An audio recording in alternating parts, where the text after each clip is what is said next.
I trust I do not deceive myself when I indulge the persuasion that I have never met you at any period when more than at the present the situation of our public affairs has afforded just cause for mutual congratulation, and for inviting you to join with me in profound gratitude to the Author of all good for the numerous and extraordinary blessings we enjoy. The termination of the long, expensive, and distressing war in which we have been engaged with certain Indians northwest of the Ohio is placed in the option of the United States by a treaty which the commander of our army has concluded provisionally with the hostile tribes in that region.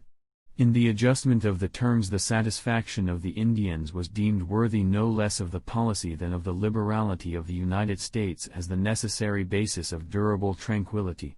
The object, it is believed, has been fully attained. The articles agreed upon will immediately be laid before the Senate for their consideration. The Creek and Cherokee Indians, who alone of the southern tribes had annoyed our frontiers, have lately confirmed their pre-existing treaties with us, and were giving evidence of a sincere disposition to carry them into effect by the surrender of the prisoners and property they had taken.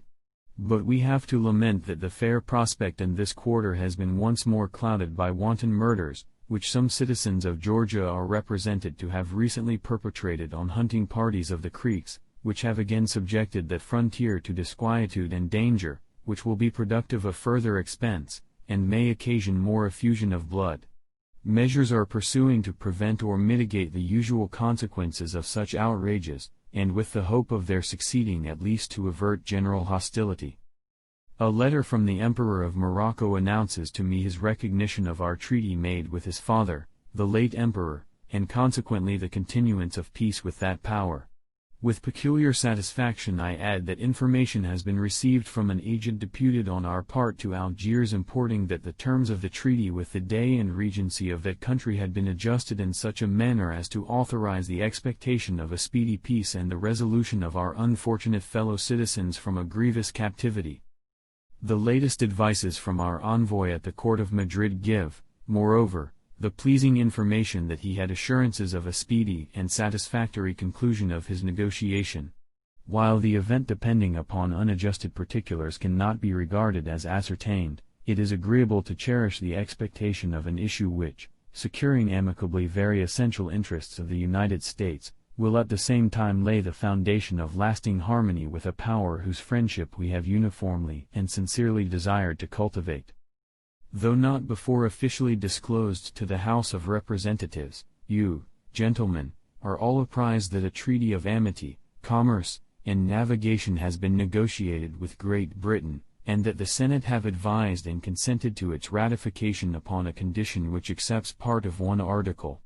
Agreeably thereto, and to the best judgment I was able to form of the public interest after full and mature deliberation, I have added my sanction. The result on the part of His Britannic Majesty is unknown. When received, the subject will without delay be placed before Congress.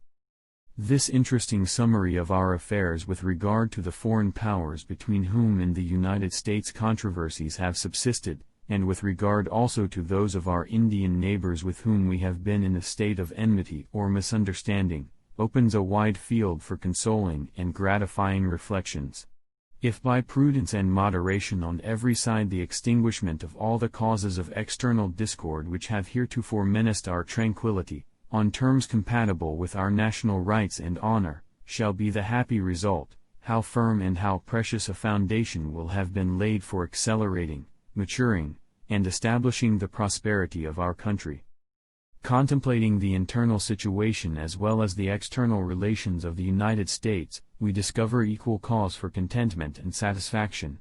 While many of the nations of Europe, with their American dependencies, have been involved in a contest unusually bloody, exhausting, and calamitous, in which the evils of foreign war have been aggravated by domestic convulsion and insurrection, in which many of the arts most useful to society have been exposed to discouragement and decay, in which scarcity of subsistence has embittered other sufferings, while even the anticipations of a return of the blessings of peace and repose are alloyed by the sense of heavy and accumulating burthens, which press upon all the departments of industry and threaten to clog the future springs of government, our favored country, happy in a striking contrast, has enjoyed tranquility, a tranquility the more satisfactory because maintained at the expense of no duty.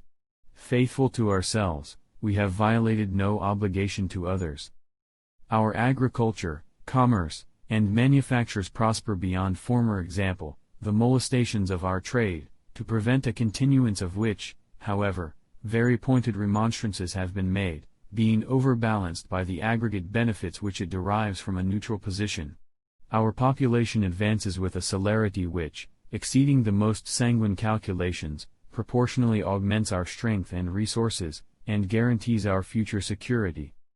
Every part of the Union displays indications of rapid and various improvement, and with burthens so light as scarcely to be perceived, with resources fully adequate to our present exigencies, with governments founded on the genuine principles of rational liberty, and with mild and wholesome laws, is it too much to say that our country exhibits a spectacle of national happiness never surpassed, if ever before equaled? Placed in a situation every way so auspicious, motives of commanding force impel us, with sincere acknowledgment to heaven and pure love to our country, to unite our efforts to preserve, prolong, and improve our immense advantages. To cooperate with you in this desirable work is a fervent and favored wish of my heart. It is a valuable ingredient in the general estimate of our welfare that the part of our country which was lately the scene of disorder and insurrection now enjoys the blessings of quiet and order. The misled have abandoned their errors, and pay the respect to our Constitution and laws which is due from good citizens to the public authorities of the society. These circumstances have induced me to pardon generally the offenders here referred to, and to extend forgiveness to those who had been adjudged to capital punishment. For though I shall always think it a sacred duty to exercise with firmness and energy the constitutional powers with which I am vested, yet it appears to me no less consistent with the public good than it is with my personal feelings to mingle in the operations of government every degree of moderation and tenderness which the national justice, dignity, and safety may permit. Gentlemen, among the objects which will claim your attention in the course of the session, a review of our military establishment is not the least important. It is called for by the events which have changed, and may be expected still further to change, the relative situation of our frontiers. In this review you will doubtless allow due weight to the considerations that the questions between us and certain foreign powers are not yet finally adjusted, that the war in Europe is not yet terminated, and that our western posts, when recovered, will demand provision for garrisoning and securing them. A statement of our present military force will be laid before you by the Department of War. With the review of our army establishment is naturally connected that of the militia. It will merit inquiry what imperfections in the existing plan further experience may have unfolded. The subject is of so much moment in my estimation as to excite a constant solicitude that the consideration of it may be renewed until the greatest attainable perfection shall be accomplished. Time is wearing away some advantages for forwarding the object, while none better deserves the persevering attention of the public councils.